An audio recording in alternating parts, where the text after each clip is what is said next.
ప్రియా దేవుని పెట్టారా క్రీస్తు బట్టి మీ అందరికీ వందనాలు చెప్తున్నాను. వినిపిస్తుందని వెనకాలకి వినిపిస్తుంది. స్టార్టింగ్లో స్లోగా ఉండి వెళ్తుంది బయటకు. మరి ఈరోజు మనం ఆలోచించే అంశం ఏంటంటే అంశ ప్రకారంగానే ఒక కొద్ది నిమిషాలు మనం ఆలోచించేద్దాం. ఎందుకంటే ఎవరైనా చనిపోతే కనుక మరి ఆరాధన ఆపమని బైబిల్లో ఎక్కడ లేదు, కానీ మరి లోపల ఉంటున్నాం కాబట్టి సాతాను తంత్రములకు మనం లొంగకూడదు. కాబట్టి ఒకరి చేత మనం వేలెత్తి చూపించకూడదు. ఎందుకంటే బాధల్లో ఉంటే ఇక్కడ పాటలు పాటలు కూర్చున్నారో అన్న విధానం మనలో ఉండకూడదు. దేవుని బిడ్డలారా, మునుపటి కంటే గొప్ప కార్యములు నువ్వు చూతువు అన్న సందర్భం మనం ఆలోచించేద్దాం. మునుపటి కంటే గొప్ప కార్యములు నీవు చూతువు అంటే పాత రోజుల కన్నా మంచి కార్యములు, గొప్ప కార్యములు నువ్వు చూస్తావు అన్న మాట మనం ఆలోచించేద్దాం. ప్రియ దేవుని బిడ్డలారా, ఒకసారి యోహాను సువార్త ఒకసారి తీద్దాం. మొదటి అధ్యాయం యోహాను సువార్త మొదటి అధ్యాయం 43 వచనం నుంచి ఒకసారి చూద్దాం. మొదటి అధ్యాయం 43 వచనం నుంచి, మరునాడు ఆయన గలిలయకు వెళ్ళగోరి ఫిలిప్పును కనుగొని నన్ను వెంబడించమని అతనితో చెప్పాను. ప్రియ దేవుని బిడ్డలారా, ఇక్కడ ఎలా ఉంటుందంటే డే బై డే కార్యక్రమం రాసుకుంటూ వస్తుంటాడు అనమాట. ఒక్కసారి 29 వచ్చిన చూడండి.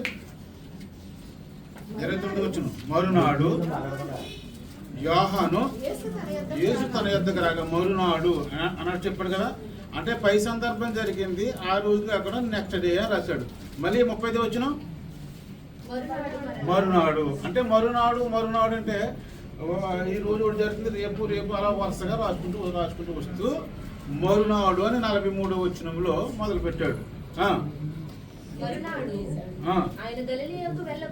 ఆయన గలిలయకు వెళ్ళగోరి ఫిలిప్పును కనుగొని నన్ను వెంబడించమని అతనితో చెప్పాను. యేసుక్రీస్తు వారు మొట్టమొదటగా సువార్త ప్రకటన మొదలుపెట్టిన తరువాత జరుగుతున్న కార్యం అండి. యేసుక్రీస్తు వారు పుట్టుకతోనే సువార్త చేయలేదు. యేసుక్రీస్తు వారు 33.5 సంవత్సరాల తర్వాత, అంటే 30 సంవత్సరాల్లో సువార్త ప్రకటించాడు. 3.5 సంవత్సరాలు బోధించిన తర్వాత యేసుప్రభు గారిని సిలువేశారు. ఈ రోజు 5వ సంవత్సరం కూడా, 12వ సంవత్సరం కూడా, 15వ సంవత్సరం కూడా వచ్చి ఏం చేస్తారంటే వాక్యం చెప్పేస్తున్నాడు. యేసుప్రభు గారికి 30 సంవత్సరాలు పడితే, అర్థందా, యేసుప్రభు గారికి వాక్యం చెప్పడానికి 30 సంవత్సరాలు పట్టిందండి వయసు. ఈ రోజు 15 సంవత్సరాల అబ్బాయి వాక్యం చెప్పించేస్తున్నారు. ఏం అనుభవం అవుతుంది? 15 సంవత్సరాల అబ్బాయి భార్య భర్తల బంధం గురించి చెప్పేస్తున్నాడు. ఏ అనుభవం ఉంటుంది అతనికి చెప్పడానికి? ఎక్స్పీరియన్స్ చేసిన వాళ్ళే వాక్యం చెప్పాలి. ప్రియ దేవుని బిడ్డలారా, ఒకసారి మనంతా ఆలోచన చేద్దాం. యేసుక్రీస్తు వారు ఎప్పుడు 33 సంవత్సరాల కాలంలో, ఆయన వయసు 33.5 సంవత్సరాలు అయితే అప్పుడు సిలువేశారు. అంటే 30 వయసులో ఆయన సువార్త ప్రకటించాడు. 3.5 సంవత్సరాలే ఆయన సువార్త ప్రకటన చేశారమ్మా. ఎన్ని సంవత్సరాలు చేశారమ్మా? 3.5 సంవత్సరాలే సువార్త ప్రకటన చేశారు. ఆ సందర్భంలో ఆయనే గలిలయకు వెళ్ళగోరి ఫిలిప్పును కనుగొని నన్ను వెంబడించమని అతనితో చెప్పును. ఫిలిప్పు దగ్గరికి వెళ్ళానంట. అప్పటికే పేతురు అయిపోయిన తర్వాత పేతురు అతను తోడుస్తున్న క్రమంలో ఫిలిప్పును కొనుక్కుని నన్ను వెంబడించమన్నాడంట. ఫిలిప్పు అనగా ఆంద్రేయ, పేతురు అనే వారి పట్టణపు కాపురస్తులు ఎవరు? వీళ్ళ కాపురస్తులు అంటే ఎవరైనా? ఫిలిప్పు కూడా ఆంద్రేయ అనే ఊర్లో ఉన్నాడు. ఇంకెవరు? పేతురు. వాళ్ళిద్దరు ఎక్కడ ఉన్నారు? అదే ఊరు వాడు అంటే ఆయన కూడాను. ఫిలిప్పు నతానియేలు. బాగా వినండి, ఇతని గురించి మనం ఈరోజు ఆలోచించేద్దాం. ఫిలిప్పు నతానియేలును కనుగొని ధర్మశాస్త్రంలో మోషేయు ప్రవక్తలను ఎవరిని గూర్చి వ్రాసిరో ఆయనను కనుగొంటిమి. ఆయన యోసేపు కుమారుడైన నజరేయుడు యేసు అని అతనితో చెప్పను. ఇంతకీ ఇక్కడ ఏం జరుగుతుందో, ఫిలిప్పు నతానియేలును కనుగొన్నాడు. ఫిలిప్పుని ఎవరు కనుగొన్నారు? ఫిలిప్పుని యేసు కనుకుంటే ఇంకో నా దగ్గర రా, నాకు కూడా రమ్మని ఫిలిప్పుని యేసుక్రీస్తు అడిగితే ఎవరు లేవద్దు, డిస్టర్బెన్స్, నాకు మైక్ లేదమ్మా, ఎవరు మాట్లాడుకోక మైక్ లేకపోతే డిస్టర్బ్ అయిపోతాం, చాలా ఇబ్బంది అయిపోతుంది. ఫిలిప్పునేమో యేసుక్రీస్తు వారు కనుగొన్నారు, ఫిలిప్ ఏమో నతానీయులు కనుగొన్నాడు అంట. బాగా వినండి, నతానీయులు కనుక్కుని ఇదిగో మోషే ధర్మశాస్త్రంలో ఎవరి గురించి రాయబడిందో ఆయన మేము కనుగొన్నాము. మోషే ధర్మశాస్త్రంలో ఎవరి గురించి రాయబడింది? యేసుక్రీస్తు వారి గురించి రాయబడింది. అంటే పాత నిబంధన కాలంలో యేసుక్రీస్తు వారి గురించి రాయబడింది. ఆయన ఎవరినో నేను కనుగొన్నాను, నీవు కూడా రమ్మని ఎవరిని అడుగుతున్నాడు? నతానీయుల్ని ఎవరు అడుగుతున్నారు? ఫిలిప్ అడుగుతున్నాడు.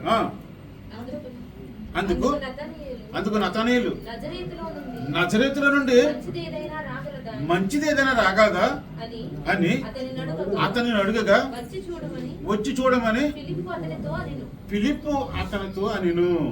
అంటే నజరేతు నుంచి మంచిదేనా వస్తుందా? నజరేతులో ఏం లేదు, ఇప్పుడు మంచి అనేది లేదు. అంటే యేసుప్రభు గారు పుట్టిన ఆ ప్లేస్లో మంచి అనేది లేదు. కొన్ని ప్రాంతాలు ఇస్తారు. దొంగలకు ప్రసిద్ధి ఏంటమ్మా మనకి?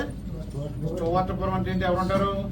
దొంగలు ఉంటారు. ఇంకా పేరు వచ్చింది చౌవార్టపురం దొంగలను కూడా సినిమా తీసేశారు అన్నమాట. ఇప్పుడైతే చాలా మంది మారారు అని చాలా మంది చెప్తుంటారు. సువార్తపురం అని కూడా కొంతమంది పెట్టుకున్నారంట. సువార్తపురాన్ని సువార్తపురం అంటే సువార్త అంగీకరించిన వాళ్ళు ఎక్కువ ఉన్నారు అని. అంటే కొన్ని ప్రాంతాలు చూసారు, బాబు ఆ ప్రాంతానికి వెళ్ళదు, దరిద్రులు ఉంటారని మనం కూడా అనుకుంటాం. పలానా ఈ ప్రాంతం అయిపో చాలా మంచిది కాదు రే, పలానా గ్రూప్ హాల్ మంచిది కాదు రే, కనీసం ఒక్కడు కూడా మంచోడు లేడు అని ఎలా చెప్పుకుంటామో అలాగే ఆ రోజున కూడా ఆయన అడుగుతున్న నతానీయుల్ని అడుగుతాడు, ఏంటి నజరేతు నుంచి యేసుక్రీస్తు వచ్చారంటావు ఏంటి? అక్కడ ఎవరు మంచోళ్ళు ఉంటారు కదా, అక్కడి నుంచి మంచిది వస్తుందా అని అడిగిన తర్వాత వచ్చి చూడమని ఫిలిప్పు అతనితో నేను యేసు నతానీయులు తన యొద్దకు వచ్చుట చూచి ఇదిగో ఇతడు నిజముగా ఇశ్రాయేలీయుడు,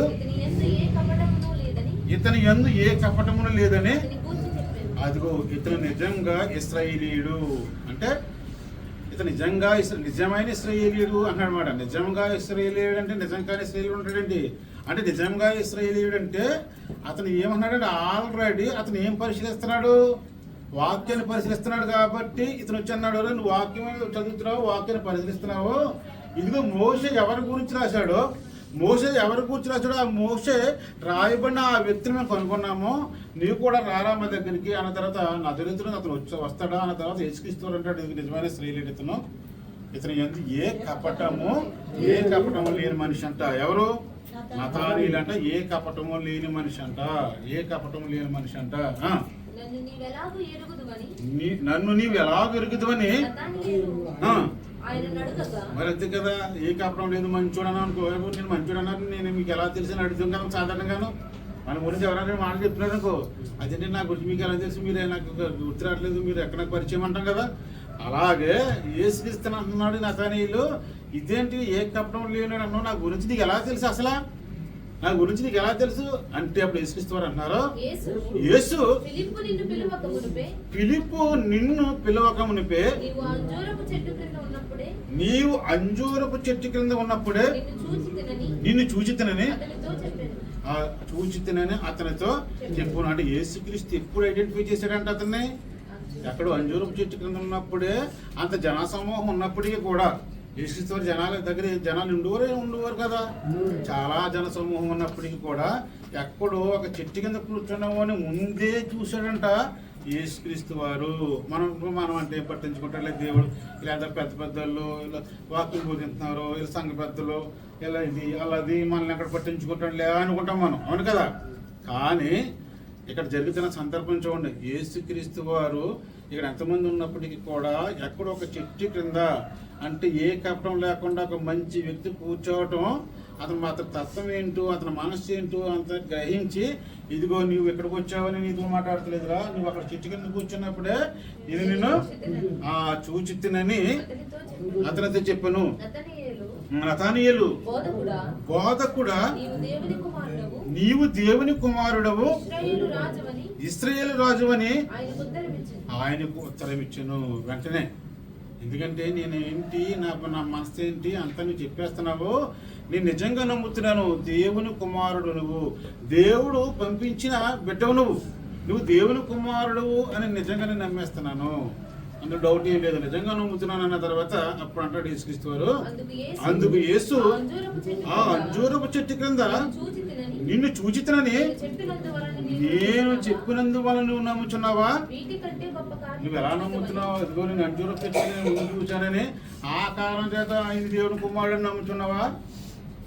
అదా ఎలా ఈ డిస్కషన్ ఎలా జరుగుతుందో చూడండి.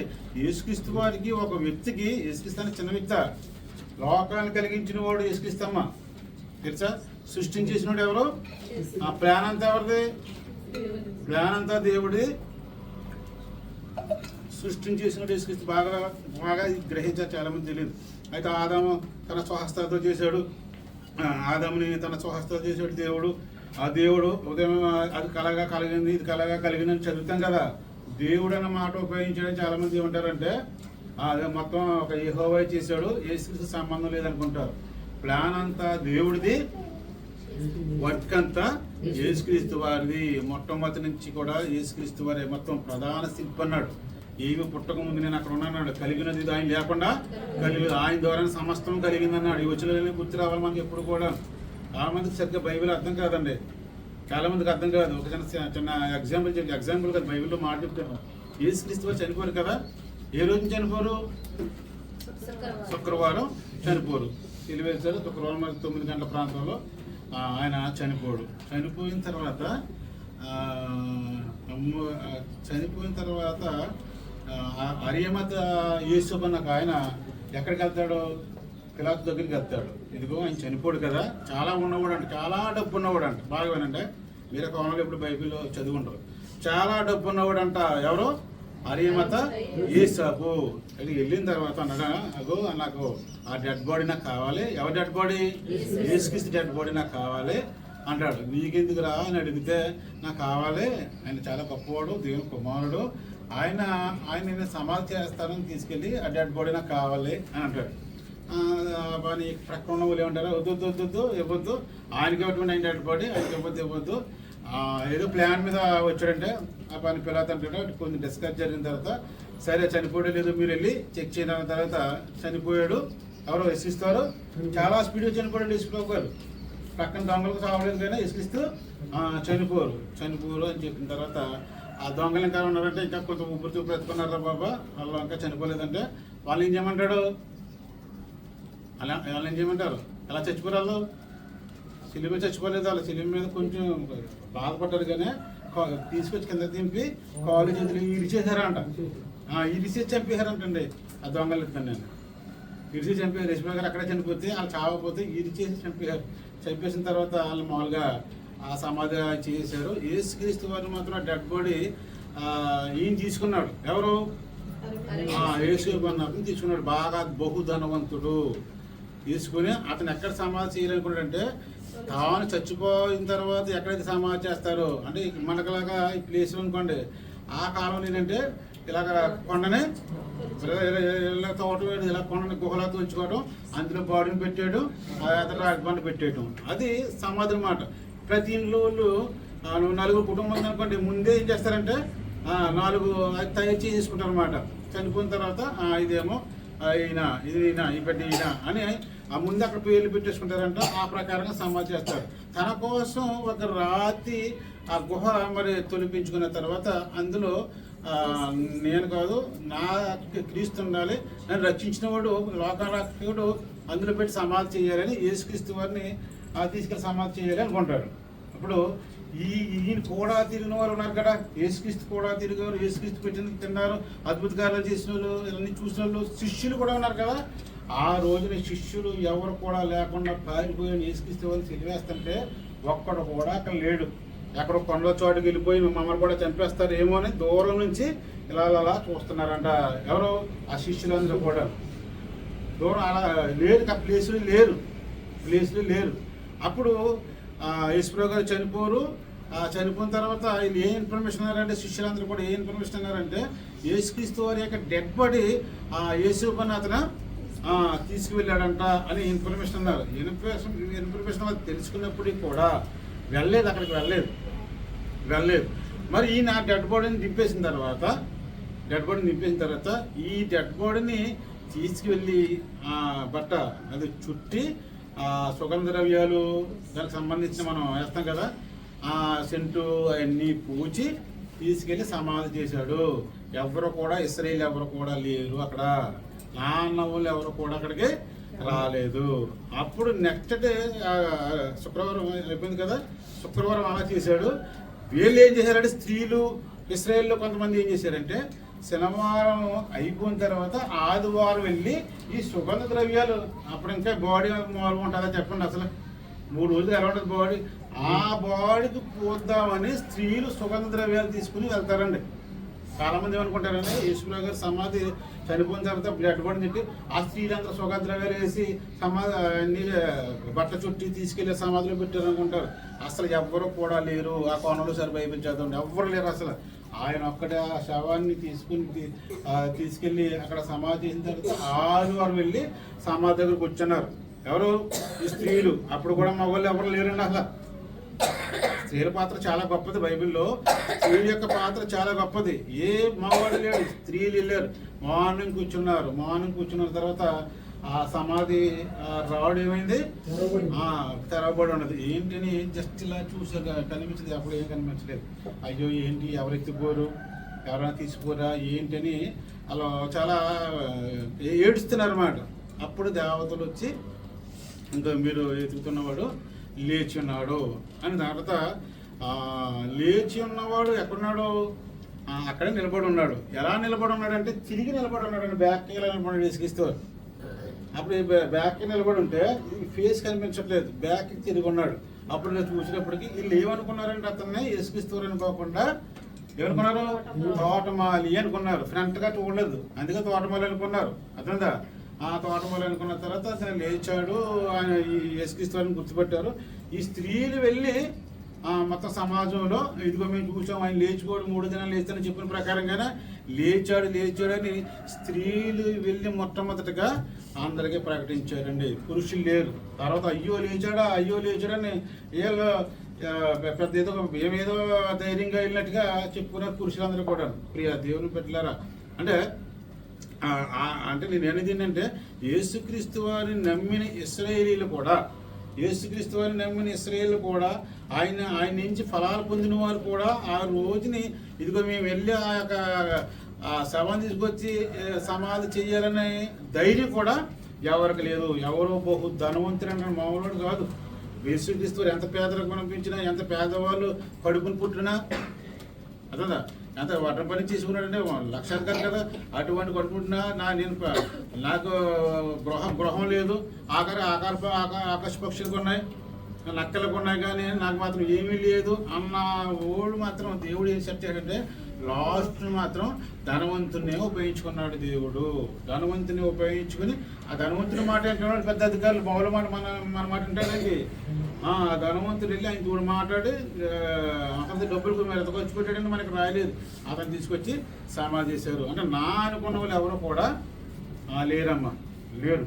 ధనవంతుడు ప్రేరేపించబడ్డాడు, ప్రియమని దేవుని పెట్టలేరు. దేవుడు తెలుసు ఎవరిని ఎక్కడ ఏ విధంగా ఉపయోగించుకోవాలో దేవుడికి తెలుసు. అక్కడెక్కడో చెట్టు కింద కూర్చున్నాడంట. ఎవరైనా నతానీయులు చెట్టు కింద కూర్చున్నాడంట. అప్పుడు కూర్చున్నప్పుడు అతనికి అప్రం లేని వాడు మంచోడని ఎరిగి, ఇదిగో నువ్వు చాలా మంచోడివి, ఇదిగో నువ్వేదో ముందు ఎలాగుందో నువ్వేమేమి కార్యాలు చూసుకున్నా తెలియదు కానీ అప్పుడు అంటాడు, ఏమన్నాడు, వీటికంటే గొప్ప కార్యములు చూతువని అతను చెప్పాను. ఇప్పుడు వరకు నన్ను వెంబడించలేదు, ఇప్పుడు వరకు నన్ను చూడలేదు, కానీ ధర్మశాస్త్రం అంటే తెలుసు నీకు, ధర్మశాస్త్రం నా గురించి విన్నావు, కానీ ఇప్పటికంటే గొప్ప కార్యములు నీవు చూస్తావు.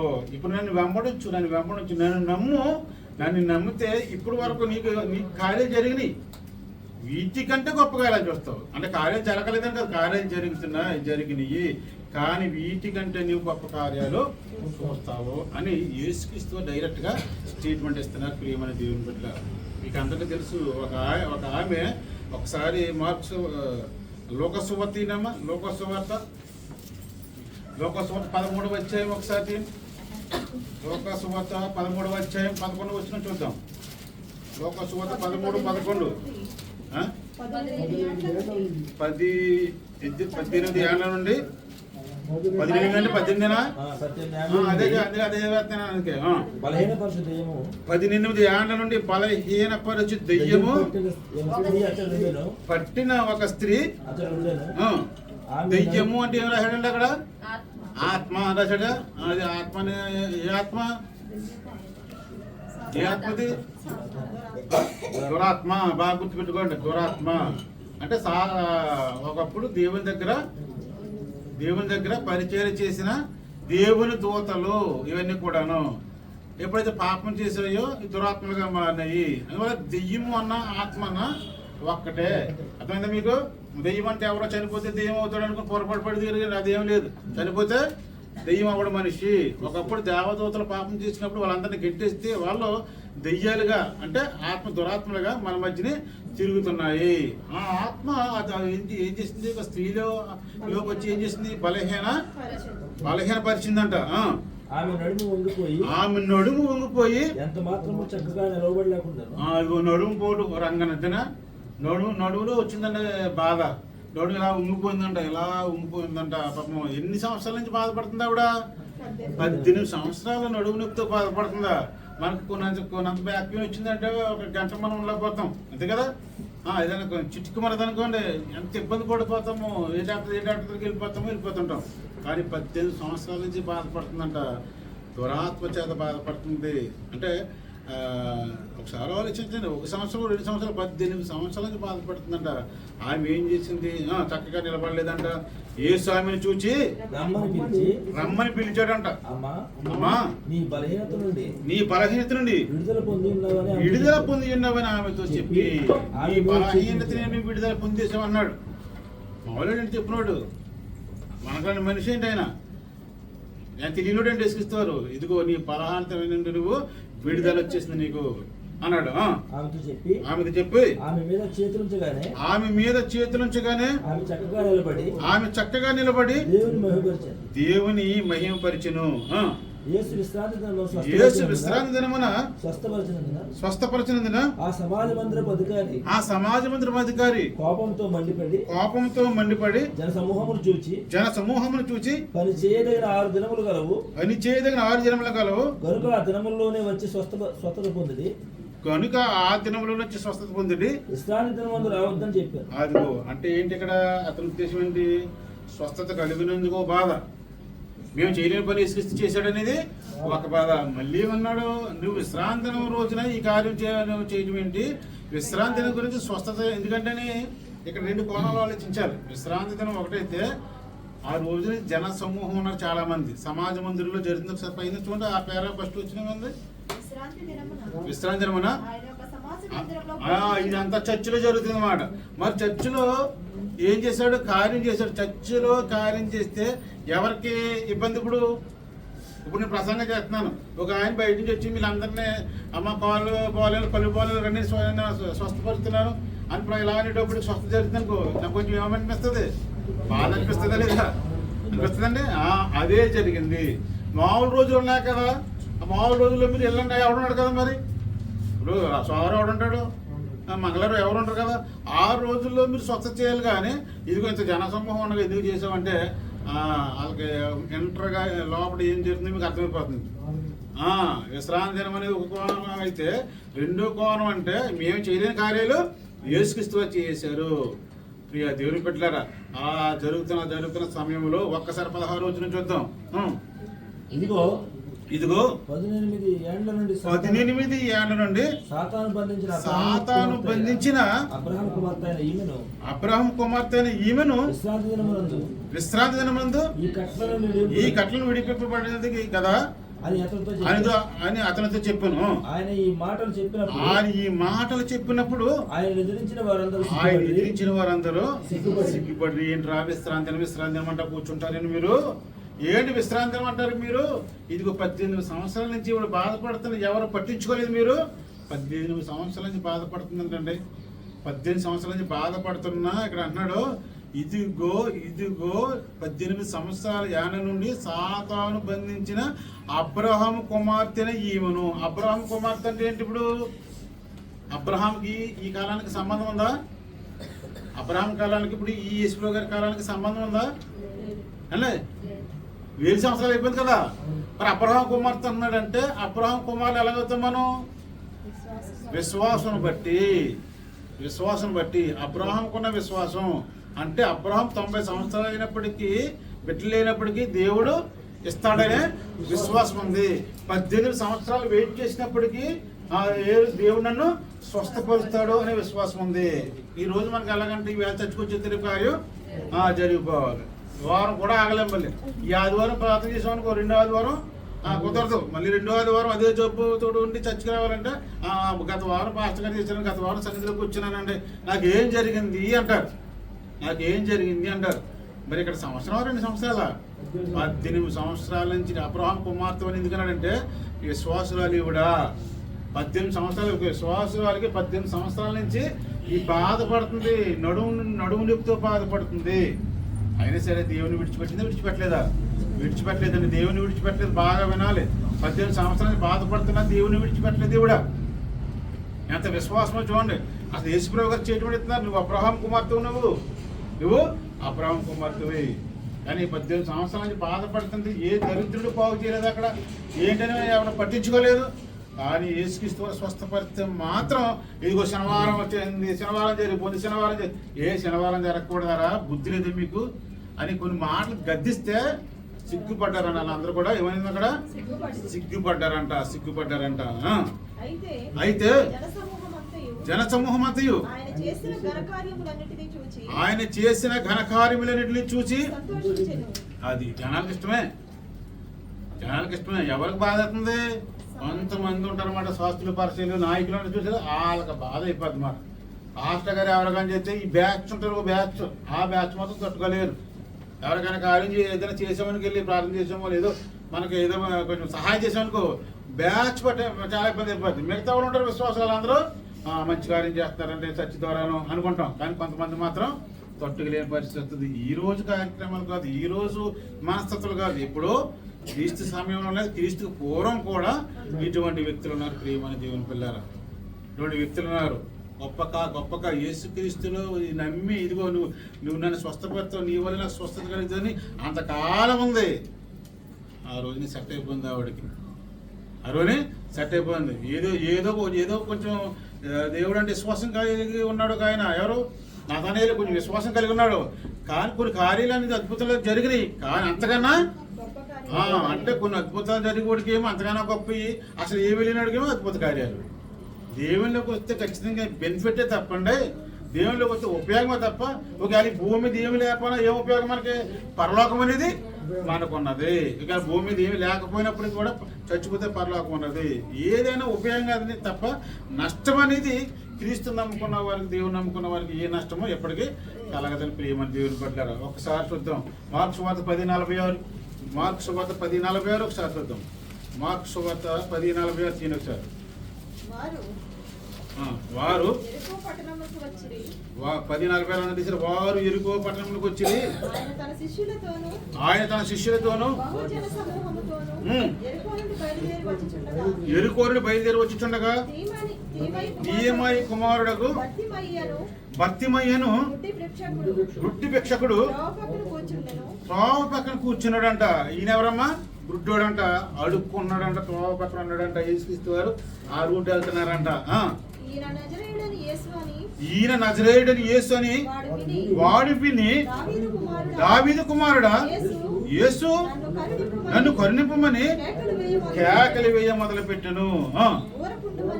ఊరకుండమని అనేకులు వానిని గద్దించిరి గాని వాడు దావీదు కుమారుడా నన్ను కరుణింపమని మరి ఎక్కువగా కేకలు వేశాను. యేసుక్రీస్తు వారు ఎలా ఊటి వెళ్ళిపోతున్నారంట. పక్కన ఎవరు ఉన్నారమ్మా? ఏం పెరిగింది? అప్పుడు అవ్వాలి పేరు ఏం పేరు? భర్తిమయ్యే ఒక ఆయన ఉన్నాడంట. ప్రియమైన దేవుని పడ్డారు. ఆయన ఉంటే ఆయన ఇదిగో యేసుక్రీస్తు వారు వెళ్తున్నారు, అతని వల్ల నాకు స్వస్థత కలుగుతుందని. దావీదు కుమారుడు అంటే ఈ పక్కన బ్యాచ్ ఏం చేస్తుంది? ఊరుకో అదేనా? ఇప్పుడు మనకు ఆయన భీమవరం వెళ్ళాము. భీమవరం వెళ్తే స్కిన్ హాస్పిటల్ అది చూపించి డాక్టర్ గారు కోపం స్కిన్ అయినా అసలు మనం మాట్లాడంట. ఆయన ఏం చెప్తే అదే ఏం మాట్లాడంట. అసలు ఈ బయట ఉంటారంట.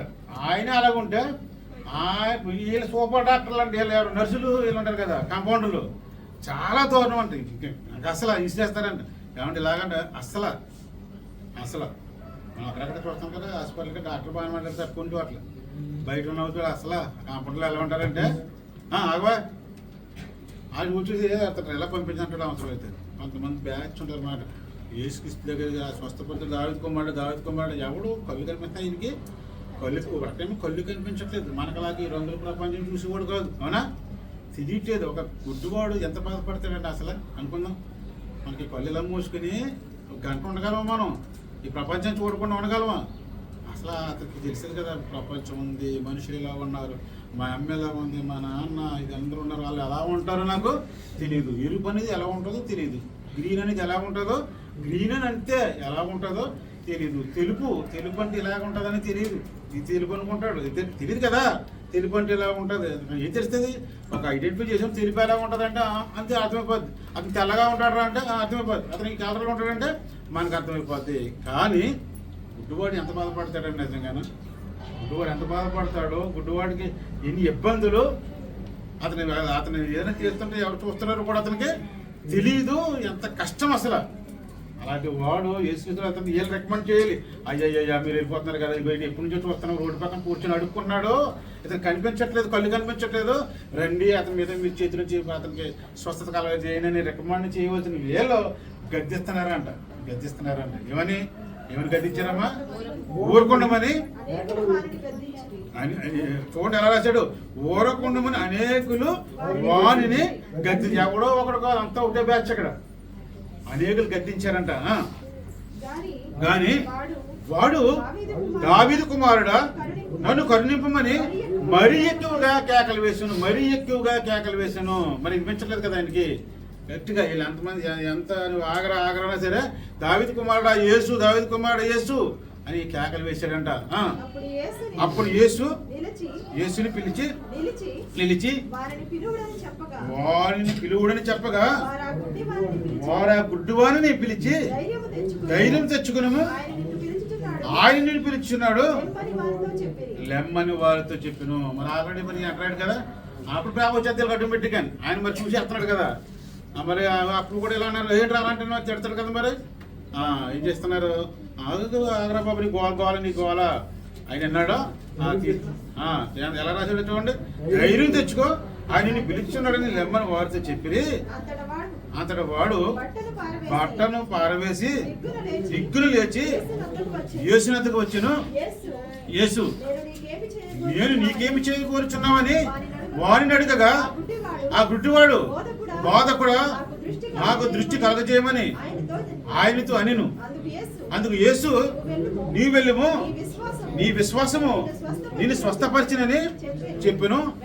వెంటనే వాడు త్రోవను ఆయన వెంట చూపు పొంది వెళ్ళను. ప్రియ దేవుని బిడ్డలు మీరు బాగా ఆలోచన చేయాలి. ఇక్కడ అంతా కూడా అంతటా ఇక్కడ ధైర్యం తెచ్చుకొని ఆయన నిన్ను పిలుచుచున్నాడు లెమ్మని వానితో చెప్పిరి.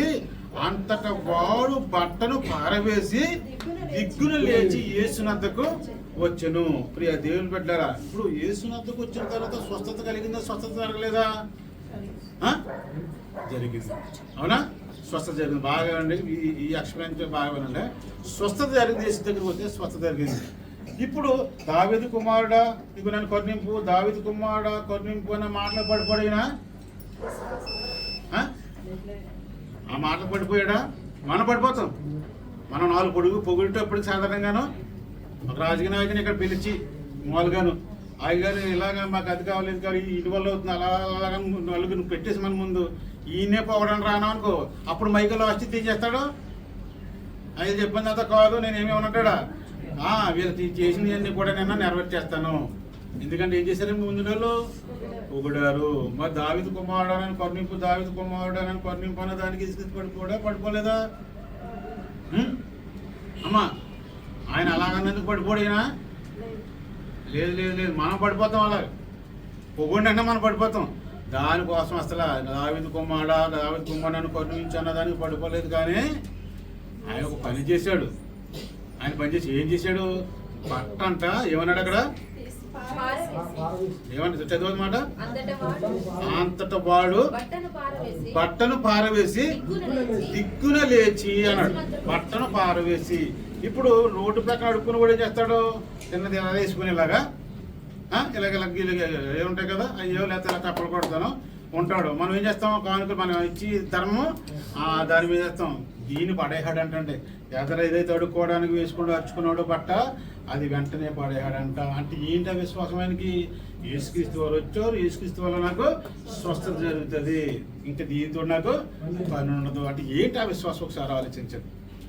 ఏంటి ఆ విశ్వాసం? ఆయనకు ఉన్న విశ్వాసం ఏదో మనం చదువుకుంటూ వెళ్ళిపోతాం, బట్టను పాడేసాడంటే కిందిపోతుంటాం మనం, బట్ట పాడేసాడు అనుకుంటాం. కానీ అతనిలో ఎంత గొప్ప విశ్వాసం ఉందంటే ఈయన అవసరం నాకు లేదు, ఇచ్చేసాడు. నిజమైన వాడు ఈయనే, దేవుని కుమారుడే, రక్షకుడు ఈయన వల్ల స్వస్థత కలుగుతుందని విశ్వసించేశాడంట. అప్పుడు అంటున్నాడు, ఇదిగో నీ విశ్వాసం చాలా గొప్పదా. నువ్వు కేకేసావని పొడుగు ఆయన కేకేసాడని పొంగిపోలేదు. అవి బాబా ఏదో ఆయన అమాయకుడు మనకలాగా దేవుడు అమాయకుడు యేసుక్రీస్తువారు. ప్రియా దేవుని బిడ్డలారా, నీ విశ్వాసం ఆ విశ్వాసం నాకు కార్యం చేయాలి, మీ విశ్వాసం మీకు కార్యం చేయాలి. ఒకవేళ విశ్వాసం గలవాడే కాదనుకో ఆ కార్యం అక్కడ జరగదు. ఒక ఊరిల్లాడు యేసుప్రభు గారు. అప్పుడు ఊరిల్లిన తర్వాత ఎవరికి కూడా చేతులు ఉంచితే ఏం జరగట్లేదంట, అద్భుతాలు జరగట్లేదంట. ఇదేంటి ఒక్క అద్భుతం కూడా ఇక్కడ జరగట్లేదని వాళ్ళ అవిశ్వాసాన్ని చూసి వాళ్ళని గద్దించాడంట. ఎందుకు జరగట్లేదు తెలుసా మీకు? ఎందుకు మీరు పుట్టువారైనా కళ్ళు రావట్లేదు తెలుసా? ఎందుకు మీరు కూర్చోగలైనా స్వస్థత రావట్లేదు తెలుసా? ఎందుకు మీరు పుట్టువారైనా నడవలేకపోతున్నా తెలుసా? మీరు అవిశ్వాసంతో ఉన్నారు. నా వల్ల ఈ కార్యం జరుగుతుందని మీరు విశ్వసించట్లేదు. అందుకే ఇక్కడ ఒక కార్యం కూడా జరగలేదు ఈ ఊర్లోనని వాళ్ళ మీద కోపపడి వేరే చోటుకి వెళ్ళిపోవడానికి యేసుప్రభు గారు. దేవుని బిడ్డలారా, మొట్టమొదటిగా మనం చేయవలసింది విశ్వాసంతో చేయాలి. ఏం చేసినా విశ్వాసంతో ప్రార్థన చేయాలి. ఇతను విశ్వాసానికి ఉన్నదనే ఏమో జరుగుతుందో లేదని డౌట్ ఏమన్నా? దీనికి డౌట్ ఉంటే ఏం చేస్తాడు? ఆ కార్యం జరిగిన తర్వాత బట్ట పడేద్దాంలే అనుకుంటాడు. అవును కదా? కార్యం జరిగిన తర్వాత కుంటోడు కనపడేద్దాంలే, కార్యం జరగకుండా ఏంటి అనుకుంటాడు. కానీ ముందే పడేసాడంటే ఇది యేసుక్రీస్తు వల్లనే జరుగుతుందని ఎంత విశ్వసించి నమ్మాడో ఒక్కసారి మీరు హృదయంతో ఆలోచించండి. ఈ మాటలు హృదయంతో ఆలోచించండి. ఆయన ఏమో చిన్నవాడు కాదు సుమే. ఈ నెలలో మనం చూసాం మాయకి వెళ్ళిపోరండి, మాయగా కల్లదరే వయసుకు వచ్చిన బట్టలో ఇంకా 71 years అంటే ఇంకా చెప్తున్నారు. కానీ బిడ్డలో చిన్న పిల్లల కాలని బిడ్డలో ఈ లోకాన్ని విడిచిపెట్టి వెళ్ళిపోయారు ఈ నెలలో. అందుకే అందరికీ నేను నాకు సంబంధించిన బిడ్డలందరూ కూడా నేను మెసేజ్ పెట్టాను, ఈ అబ్బాయి ఇంకా 4 రోజులు చాలా జాగ్రత్తగా వెళ్ళండి. మొత్తం బిడ్డలందరికీ కూడా ఆగాలికి విజయవాడ అతను దీపు కూడా చెప్పాను, ఇంకా 4 రోజులు ఎక్కడికి వెళ్ళినా కానీ చాలా జాగ్రత్తగా స్పీడ్ వెళ్ళకండి, ఫోన్తో డ్రైవింగ్ చేయొద్దు. ప్రతి బిడ్డకు కూడా నేను చెప్తున్నాను. ఎందుకంటే అసలు బాగోలేదండి. ఎవరిని బ్రింగ్ చేద్దామని సాతాను ఎప్పటికప్పుడే తిరుగుతున్నాడు. చాలా జాగ్రత్తగా ఉండాలి. మొన్నటి దినాన్ని మరి ఇక్కడ గడ్డం సందీప్ అన్న కుర్రోడు ఈవేళ కార్యక్రమం, ఆ కుర్రోడు మరి గవర్నమెంట్ జాబ్ చేస్తున్నాడు, ఎక్కడో పోలవరం దగ్గర అన్నారు, 2 వస్తున్నారు. మరి యాక్సిడెంట్ అయ్యి 2 కూడా మరి స్పాట్లోనే ఒక అబ్బాయి చనిపోయాడు, ఒక అతనేమో హాస్పిటల్ తీసుకెళ్తుంటే చనిపోయాడు. 2 కూడా గవర్నమెంట్ సెక్రటరీ పంచాయతీ సెక్రటరీ కింద అలా జాబులు చేస్తున్నారంట. ఆ నెక్స్ట్ డే మళ్ళీ ఇంకొక ఆయన చనిపోయాడు. ఆ నెక్స్ట్ డే మళ్ళీ వాళ్ళ ఆఫీస్లోనే వాళ్ళ ఆఫీస్ పక్కన అనుకుంటా డిజిటల్ అసిస్టెంట్ ఫ్యామిలీ ఎవరో చనిపోయారంట. వాళ్ళు కూడా క్రిస్మస్కి వస్తున్నారంట. ప్రియా దేవుని పిల్లలు అస్సలు బాగోలేదు. ఈ మధ్యలో మేము కాలేజ్ ఉంది చూస్తుంటే అందరూ చిన్న పెట్టలే, ఫేస్బుక్ చూస్తుంటే అందరూ చిన్న పెట్టలే, భయం వేసేస్తుంది. పరిస్థితులు బాగోలేదు. చిన్న వయసు వాళ్ళే. ప్రియా దేవుని బిడ్డలారా, అంచేత అందుకంటాడు, మీ బిడ్డల ప్రాణం కోసం, మీ పశువుల ప్రాణం కోసం మీరు చేతులెత్తి ప్రార్థన చేయండి. మీ కన్నీళ్ళు పడేవండి. సాయంత్రం 9 గంటల 6 గంటల నుంచి 9 గంటల వరకు రేయి మొదటి జామున నీ బిడ్డ కోసం ప్రార్థన చేయమని. ఎందుకంటే దేవుడు ఎందుకు చెప్తున్నాడు అండి ఎందుకంటే అంత ప్రభావం, సాతాన ప్రభావం అంత గట్టిగా ఉంది. ఎవరిని మింగేద్దాం, ఎవరిని తీసిపోదామా, మన బిడ్డను ఒకరిని తీసిపోడంటే మన జీవితం అంతా అయిపోయినట్టే కదా. ఏం సంతోషం కూడా చెప్పండి. ప్రియ దేవుని బిడ్డలారా, ఆలోచించేయండి. మీరు ఎంత కూడా విశ్వాసం కలిగి ప్రార్థన చేయండి. ఏదో యాదృచ్ఛికంగా జరిగిపోతుందిలే, యాదృచ్ఛికంగా ఉంటుందిలే అనుకో. యాదృచ్ఛికంగా ఏముంటుందమ్మా? ప్రతి దానికి కూడా ఒక ప్లానింగ్ ఉంటుంది. సాతాను చంపడానికి కూడా ప్లానింగ్. అనుకోకుండా ఏం జరగదు. ఎలా చంపుదామని ప్లాన్ ఏం చెప్తాడండి? ఎవరు ఎదుగుతున్నాడంటే అర్థమేంటి? ఎప్పుడు దొరుకుతాడా ఈ శబ్దం అంటారు చూడు. అలా వెతుకుతున్నాడు సాతాను. మన బిడ్డల్ని, మనల్ని, మన కుటుంబాలని రింగి వేయడానికి వెతుకుతున్నాడంట. అందుకే నేను ఈ ఆదివారం అందరూ ఎందుకు కూర్చోంటారా బాబా, ఎందుకు కూర్చోండి అంటే అప్పుడే 28 రోజులు కాచి కాపాడు. మనం చాలా అదృష్టవంతులని చెప్తాను అన్నమాట. ఎందుకే అందరూ ఎందుకు కూర్చోన్నానంటే ఏం చెప్తాం? బిడ్డకి ఏమైందంటే ఎంత అద్భుతమైన మనం ఎందుకు అందుకే నేను ప్రత్యేకమైన వారు అందుకే చెప్పాను. ఈ నెల అంతా కూడా మీ బిడ్డల కోసమే ప్రార్థన చేశాను. మనం నిజంగా చెప్తున్నాను. మీ అందరి బిడ్డల కోసం, మీ యవ్వన బిడ్డలందరి కోసం, మా కుటుంబాల కోసం అన్నా, మా కోసం అన్నా, మన పెద్దల కోసం అన్నా, బిడ్డల కోసం నేను ప్రార్థన చేశాను. ఎందుకంటే ఫ్రెండ్స్ చెప్పుకుంటారు కదా, కారా ఎంజాయ్ చేద్దాం. ఏం చెప్తాం? బిడ్డలు అర్థం అవ్వదు, వాళ్ళ జీవితాలు అర్థం కాదు, వాళ్ళకి ఏం తెలియదు. అందువల్ల మీ అందరి బిడ్డల కోసం ఈ నెల 30 ఎన్ని తారీఖు? 28, 28 నిన్నటి వరకు కూడా 3 గంటల ప్రార్థనలో యవన బిడ్డల కోసం, సంఘం ప్రత్యేకంగా యవన బిడ్డల కోసం నేను ప్రార్థన చేశాను. మీ అందరు చిన్న బిడ్డలందరి కోసం ప్రార్థన చేశాను. ఇది వాస్తవం. 3 గంటల ప్రార్థన అదే చేశాను. ప్రియ దేవుని బిడ్డలారా, ఆలోచించేయండి. దేవుడు ఎంత గొప్పవాడు. ఉన్నదాన్ని నాకు అవసరం లేదు, ఇది నాకు దేవుడు ఉన్నాడు, నాకు దీన్ని దేవుడు.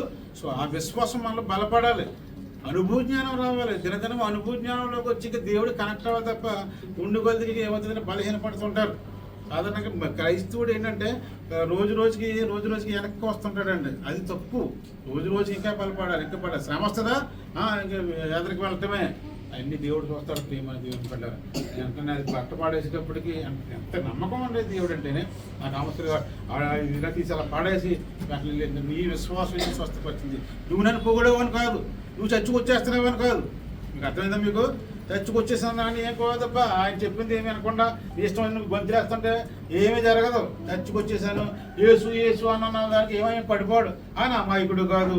నువ్వు ఎప్పుడో అమావాస్యకు ఒకసారి, పౌర్ణానికి ఒకసారి వచ్చేసి నాకు దేవుడు ఇలా చేశాడు నాటకాలు ఆట కూడా. ఆయన నాటకాలు వేసేవాడు కూడా కాదు, నాటకాలు నమ్మివాడు కాదు. వాస్తవాలుగా అది వాస్తవం. నీ విశ్వాసం ఏంటో స్కాన్ చేసేవాడు ఆయనే. నాకు తెలుస్తుంది ఏంటి మీకు విశ్వాసం ఏంటి, మీకు గొప్పతనమే నాకు తెలుస్తుందండి. ఆయనే స్కాన్ చేస్తాడు. నీ విశ్వాసం తీసుకోవాలంటే ఒరే నువ్వు దావీదు కుమారుడు అన్నావు కదా, అందువల్ల నేను స్వస్థపడుతున్నాను అనలేదు, అన్నాడా? లేదు. నువ్వు రోడ్డు ప్రక్కన ఉన్నావు కదా, నీ గుట్లు కళ్ళు కనిపించట్లేదా, వీళ్ళందరూ ప్రపంచం చూస్తున్నారు, నువ్వు చూడట్లేదు కాబట్టి నాకు దయ వచ్చింది, నాకు జాలి వచ్చింది అన్నాడా? లేదు. నీ విశ్వాసం నిన్ను స్వస్థపరిచింది. మరి బాగా చదువుమాట ఒకసారి. అందుకు యేసు నీవు వెళ్ళుము, నీ విశ్వాసం నిన్ను స్వస్థపరిచినని చెప్పాను. నీ విశ్వాసం నేను స్వస్థపరిచినని చెప్పాను. ఎంత మంచి మాట చూడండి ప్రేమ దేవుని పిల్లలు. ఈ విశ్వాసం నేను స్వస్థపరిచి చెప్పాను. వెంటనే వాడు త్రావను ఆయన వెంట చూపు పొంది, వెంటనే త్రావను చూపు పొంది వెళ్ళాను. కళ్ళు వచ్చేసినాయి అంటే చిన్న విషయమా? వెళ్ళాడు. ఆయన పోవడం మళ్ళీ అయిపోయిన తర్వాత మళ్ళీ నీ లోపలికి వెళ్ళిపోలేదు. జబ్బు వచ్చిన తర్వాత వస్తారు యేసుక్రీస్తు దగ్గరికి. నీవే సరస్సు జబ్బు తగ్గినప్పటికి ఏం చేస్తారు కాదండి లోపలికి మళ్ళీ వెళ్ళిపోడు. మళ్ళీ జబ్బు వచ్చిన తర్వాత నాటకాలు ఏంటి ఒకసారి చూస్తారు, 2 సార్లు 3 సార్లు పట్టించుకుంటాడు. ఏంటి నవ్వుతాడు అంట. నువ్వేం చేస్తున్నావు తెలిసిరారా?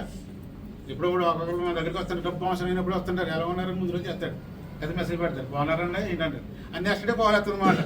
80 రూపాయలు కొట్టండి. తెలియదండి మనకు తెంగరోడ్కి అర్థం అవుతుంది. మామూలు మనకు అర్థమైపోతుంటుంది కదా. ముందు ఎలా ఉన్నారు అవ్వాలి సార్ అంటాడు.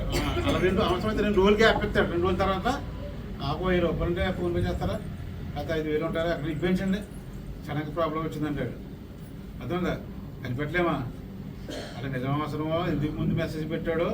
ఆ 2వ రోజు నాకు రాకపోతే పర్లేదు, 2-3 నెలలు ఆగిపోయినా పర్లేదు, కానీ వెంటనే 2 రోజులు వస్తుంటారు. యేసుక్రీస్తుడు అలా కాదు. మనం అయితే పడిపోతామేమో కానీ దేవుడు అలా పడిపోయేవాడు కాదు. నీ విశ్వాసమే, నీ భక్తే నేను కాపాడుతుంది, నీ భక్తే నీకు ధైర్యము పుట్టిస్తుంది. ఇంకంతకన్నా ఏమీ లేదమ్మా. ఇందులో చచ్చుకొచ్చేస్తున్నాను, యేసు అన్నాను, అవి ఏం కాదు. విశ్వాసం ఉందా? స్థిరత్వం నీకు దగ్గర ఉందా లేదా? మీరు స్థిరులు కథలను వారై ఉండాలన్నాడు. స్థిరులు విశ్వాసంలో స్థిరత్వం కలిగి ఉండాలి, కథలను వారై ఉండాలన్నాడు. దేవుని పడ్డారు. చిన్న ప్రాబ్లం వస్తే వెళ్ళిపోవడం, చిన్న సమస్య వస్తే వెళ్ళిపోవడం, ఏదైనా మనం విషయం చెప్తాను. ఇప్పుడు ఈ గృహం ఉంది కదండి, ఈ పక్క గృహం వీళ్ళ చుట్టాలు ఆయన 50 సంవత్సరాలు ఇందా చనిపోడు తెల్లవేద్దామున ఎప్పుడో చనిపోడు అంట. ఫోన్ వచ్చింది.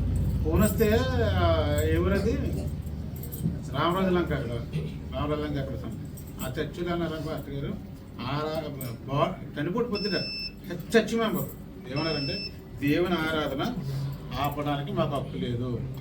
చనిపోయినాడు ఎలాగ చనిపోయినాడు ఆత్మ ఎక్కడికి వెళ్తుంది ఆరాధన ఆగే పరిస్థితి లేదు అని బాడీని అక్కడే ఉంచి ఆరాధన అయిపోయిన తర్వాత మేము వచ్చి సమాధి చేస్తాం, మీరు అలాగే ఏడ్చి కూర్చొని చెప్పారంట. వాళ్ళు చెప్తున్నాను ఏడ్చి కూర్చోనని చెప్పారంటే మాకెవరు చెప్పారు? వేలమ్మకు విషయం చెప్పారు. ఆరాధన అయిపోయిన తర్వాత సమాధి చేస్తారంట. అమ్మ మేము వెళ్తున్నాము, మీకు ఆరాధన అయిపోయిన తర్వాత రండి అని అంటే అతను ఎంత అంటే విషయం ఏంటంటే దేవుని ప్రార్థన ఫస్ట్ ప్రయారిటీ. కొన్ని సంఘాల్లో ఫస్ట్ ప్రయారిటీ ఇస్తారు, అలా స్థిరపరుస్తారు అందరినీ. మనకు అలా కాదు, మనకు అలా కాదు. పెళ్లి కంటే ఇది లేదు, ఆరాధన లేదు, ఏమి లేదు, సంతకెళ్ళి తర్వాత వద్దాం ఆరాధన. నెగ్లెక్ట్ ఉంటుంది మనకి. ప్రాబ్లం వచ్చినప్పుడు నువ్వే కాపాడాలి. ఎలా చేస్తాడు? నువ్వేం దేవుడు భయపడతామని చేస్తాడు, నువ్వేం దేవుడు భయపడి వచ్చేసి నువ్వు సన్నిధిలో కూర్చోమని చేస్తాడు. భయం కలిగి రావాలి దేవుని సన్నిధిలోకి, భయం కలిగి రావాలి. నా దేవుడిని ఆరాధించాలని. నేను కూరగాయలు వచ్చేస్తానంటే ప్రభు కూరగాయలు వచ్చేటంటే మిగతా రోజులు లేవేంటి, ముందు రోజు లేదా అంటే ఏంటంటే మనిషి ఎస్కేప్ అవుతున్నాడు దేవుడి దగ్గర నుంచి. అంటే విశ్వాసం నుంచి కొంచెం బలహీన పడుతున్నాడు. అది ఉండకూడదు. అది లేకుండా నాకు అది అయిపోయింది, అప్పులు అయిపోయింది, మా బాధలు ఎప్పుడో జీవితాంతా ఉంటాయి. ఎందుకంటే నువ్వేం వాక్యంలో ఉన్నావని వాళ్ళు కూర్చుంటే ఆలోచించుకొని నువ్వేం వాక్యంలో నువ్వు నిలబడి ఉన్నావని ఉంటేనే బాగుంటుంది. నీ బిడ్డలు బాగుంటారు, నీ వ్యవస్థ అంతా బాగుంటుంది, నీ కుటుంబ వ్యవస్థ అంతా బాగుంటుంది. లేదంటే ఎక్కడండి దేవుడేం అసమర్థుడు కాదు. చెయ్యి వెనక తీసుకోవడానికి ఏం అసమర్థుడు కాదు. ఎక్కడెక్కడ మనం స్కిప్ చేస్తున్నాము దేవుని చూసుకోవాలి. ఇంపార్టెంట్ కార్యక్రమాలతో దేనికి ఇంపార్టెంట్ ఇస్తున్నామో మనం చూసుకోవాలి. నాకు ఇంపార్టెంట్ ఇచ్చాడా, లోకానికి ఇంపార్టెంట్ ఇచ్చాడా? లోకం ప్రయోగించిన వాడు కాదు. నాకంటే ఎక్కువగా తండ్రి తల్లి దేవుడు వస్తే దేవుడు ఫస్ట్ ప్రయారిటీ ఇవ్వాలి, తల్లిదండ్రులకి సెకండ్ ప్రయారిటీ ఇవ్వాలి. బైబిల్ ఉంది, ముందు నన్ను పూజించండి, తర్వాత నీ తల్లిదండ్రులు సన్మానించాలి. ఫస్ట్ ప్రయారిటీ దేవుడు, తర్వాత తల్లిదండ్రులు, తర్వాత మొత్తం లోకం అంతా కూడా. మనం ఫస్ట్ ప్రయారిటీ దేవుడికేమో, సెకండ్ ప్రయారిటీ తల్లిదండ్రులకేమో, తర్వాత ఇందుకు పనికిరాని లోకానికి ఇస్తాం, లోకంలో స్నేహితులకి ఇస్తాం, సంతలకి పబ్బాలకి వీళ్ళ కార్యక్రమాలకి డాన్సులకి ఇస్తాం అన్నమాట. ప్రియ దేవుని పని మరి ఎలాగిస్తాడు? ఎవడు గొప్ప కార్యాలు ఎలా చూస్తాం? మరి గొప్ప కార్యాలు చూసేస్తాం చదివేసుకుని ఏదో చూసేస్తాం అనుకుంటే కుదిరితే ఏం చేస్తున్నామని, ఏ స్థిరత్వం ఉందని, ఏమి విశ్వాసం కలిగి ఉందని. అయిపోయింది 2020 5వ సంవత్సరం అయిపోయింది. మీరు ఏ కార్యాలు చూసారో ఏం చూసారో నాకు తెలియదు, కానీ ఇది నిజంగా 2020 చాలా మందిలో దరిద్రంగానే ఉన్నది. బుద్ధులు బాగా దరిద్రంగా ఉన్నదో మరి ఎలా మందిలో తర్వాత విషయం. ఎవరికి సుఖ సంతాలు మన సచ్చిలో కాదు, నేను బయట చెప్తున్నా. మొత్తం గోవాలో తిరిగి ఎవరికి బాగోలేదు. దేవుని పట్ల కొంతమంది మంచి జరిగిన వాళ్ళు ఉన్నారు, కొంతమంది సంతోషంగా ఉన్న వాళ్ళు ఉన్నారు. ఏదైనప్పటికీ మునుపటివన్నీ వదిలిపెట్టేయండి అన్నాడు కదా. నా తల్లి ఏమన్నాడు? ఇప్పుడు కార్యాలు కానీ నువ్వు గొప్ప కార్యములు, వీటి కంటే గొప్ప కార్యములు నువ్వు చూస్తావు. మునుపటి కంటే గొప్ప కార్యములు మనం కూడా చూడాలి. మునుపటి కంటే అంటే 2025 కంటే 2026లో గొప్ప కార్యములు మనం చూడాలి. దేవుడి స్టేట్మెంట్ ఏమవ్వాలంటే నువ్వు 52 వారాలు వచ్చావని కాదు, 10 వారాలు వచ్చావని కాదు, లేకపోతే యేసు అన్నాడు అని మన చేతులెత్తి ఎక్కడికి వెళ్ళి దేవుడి స్తోత్రం అన్నాడని కాదు. నీ విశ్వాసం నేను స్వస్థపరిచి, నీ విశ్వాసం గొప్పదిరా అని ఆయన చెప్పగలిగి ఉండాలి. మన గురించి స్టేట్మెంట్ ఇవ్వాలి. అక్కడ ఏమన్నాడు? ఆమె ఏమన్నాడు? నువ్వు అబ్రహాము కుమార్తె, నీ విశ్వాసమే 18 సంవత్సరాలైనా నువ్వు దేవుడు వల్లే నాకు అవుతుంది తప్ప ఎవరి వల్ల కాదు అని నువ్వు అలాగే ఉండిపోయావు. నీ విశ్వాసం నిన్ను స్వస్థపరిచింది. ఇక్కడ కూడా ఈ భర్తమే అని అన్నాడు, నీ విశ్వాసం నిన్ను స్వస్థపరిచింది. ఎక్కడ అంటాడు? ఏమన్నాడు? ఇంతగానో నువ్వు గొప్ప కార్యాలు చూస్తావు. 2025లో మా నాన్న ఏదన్నా అంటే కనుక డేవిడ్ నేనే మర్చిపోతున్నాను, నేను గుర్తు చేసుకొని అన్నాడు. ముందు మీరు బాగా ఉండాలన్నాడు. అందువల్ల ఈ 2025 ఎలా జరిగింది, ఏమైంది, దేవునికి ఎంత దగ్గర ఉన్నారు, దీనికి ఎంత విశ్వాసం చూపించారో అదంతా ఇప్పుడు కూడా ప్రభుగా అవసరం. 2026 సంవత్సరంలో స్థిరత్వం కలిగి ఉండాలి. మీరు విశ్వాసం స్థిరత్వం కలిగి ఉండాలి. ఫస్ట్ ప్రయారిటీ దేవునికి ఇవ్వండి. ఎలా చెప్తున్నాను? ఫస్ట్ ప్రయారిటీ దేవునికి ఇవ్వండి. ఫస్ట్ ప్రయారిటీ దేవుడికి ఇస్తే ఫస్ట్ ప్రయారిటీ నీ కుటుంబానికి ఇస్తాడు దేవుడు. లేదంటే లాస్ట్లో చూద్దాం లేదంటే పక్కన పడేస్తాడు. అందువల్ల ఫస్ట్ ప్రయారిటీ మాత్రం దేవునికి ఇవ్వాలి. ఇలా చెప్పుకుంటూ పోతే ఫస్ట్ ప్రయారిటీ ఇచ్చిన వాళ్ళకి చాలా అద్భుతాలు బైబిల్లో చూస్తాం మాట. చాలా అద్భుతాలు మనం బైబిల్లో చూస్తాం. మంచి మాటలు. అందరికీ వందనాలు.